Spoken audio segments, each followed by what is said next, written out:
Guys, Davao just pulled a major plot twist. As in, hold on, done already? A new bridge just opened. And trust me, this isn't just infrastructure. It's a total game changer. Grabe, 2 years lang, nagbago ang Davao.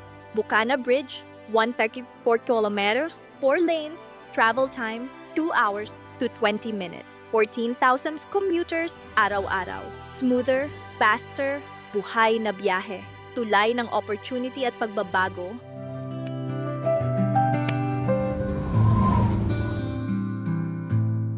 Alam mo yung moment na bigla kang mapapahinto? Kasi ramdam mo ang laki ng pagbabago? People in Davao were honestly amazed. Ang bilis! Grabe, iba na talaga ang biyahe namin. Akala namin matatagalan pa. Pero eto parang Christmas gift na sa amin. And honestly, totoo yan. Infrastructure like this are built to serve people first, hindi politika. And this bridge, ito na yun. A real change you can feel every day. When President Marcos visited the Bukana Bridge, he wasn't there just to cut a ribbon, far from it. Every look, every inspection, every hands-on moment, it showed true leadership with accountability.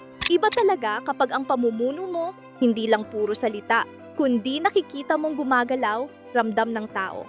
At yes, this bridge is part of the Davao Coastal Bypass Road, a 2027 legacy project set to transform mobility, not just in Davao City, but across the whole region. This 3.1 billion pesos DPWH China project isn't just concrete, it gives time.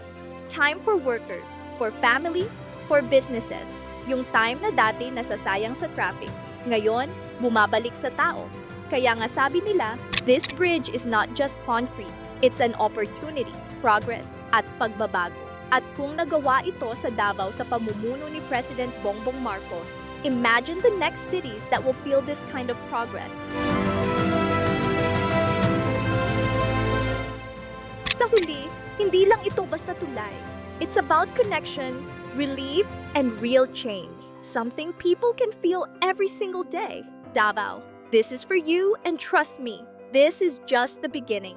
This is Vera Shared, where real stories meet real light. If stories like this warm your day, don't forget to subscribe.